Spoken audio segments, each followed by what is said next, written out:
الحمد لله رب العالمين الرحمن الرحيم الله أكبر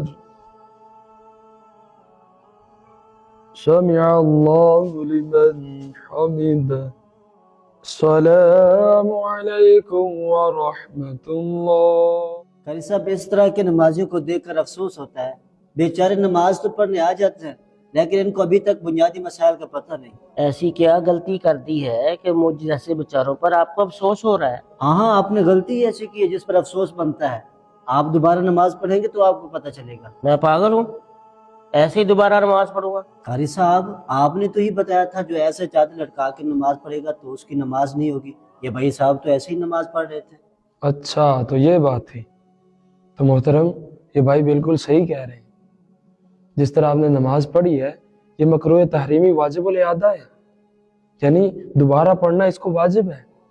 چونکہ جس طرح بھائی بتا رہے ہیں کہ آپ نے چادر ایسے لٹکائی ہوئی تھی اور یہ صدل ہے، اور رسول اللہ صلی اللہ تعالیٰ علیہ وآلہ وسلم نے جامع ترمذی شریف کی حدیث پاک ہے، نہا رسول اللہ صلی اللہ تعالیٰ علیہ وسلم انی صدل او کما قال علیہ الصلوۃ والسلام، کہ پیارے آقا علیہ الصلوۃ والسلام نے نماز میں صدل کرنے سے منع فرمایا ہے۔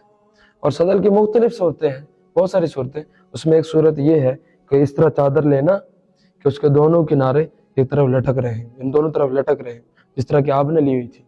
ایسے چادر کرنے سے نماز نہیں ہوتی۔ قاری صاحب میں نے جان بوجھ کر تو ایسا نہیں کیا تھا، پڑھتے ہوئے خود بخود گر گئی۔ ہاں بہت اچھی توجہ دلائی آپ نے، چاہے خود لٹکایا ہو اس طرح کپڑا یا نماز پڑھتے ہوئے اس طرح چادر گر جائے اور ایک رکن اس طرح ادا کیا، یعنی 3 مرتبہ سبحان اللہ کہنے کی مقدار یوں ہی کپڑا لٹکا رہا، چادر لٹکی رہی، تو صدل کا حکم آپ پر لگ جائے گا، لہٰذا نماز دوبارہ پڑھنی پڑے گی۔ اگر گر جائے تو فوراً اس کو اٹھائیں، اگر نہ اٹھایا اور یوں ہی کپڑا چادر وغیرہ لٹکی رہی اور 3 مرتبہ سبحان اللہ کہنے کی مقدار گزر گئی تو آپ کو نماز دوبارہ پڑھنی پڑے گی۔ پھر آپ ہی بتا دیں نماز میں چادر کیسے پہنے؟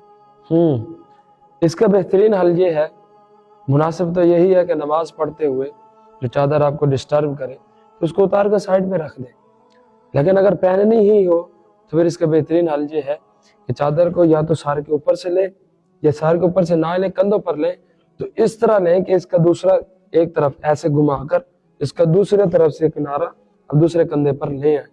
یوں آپ نماز پڑھیں گے تو رکوع سجود میں جاتے ہوئے یہ چادر نیچے نہیں گرے گی اور یوں آپ سکون کے ساتھ نماز پڑھ لیں گے۔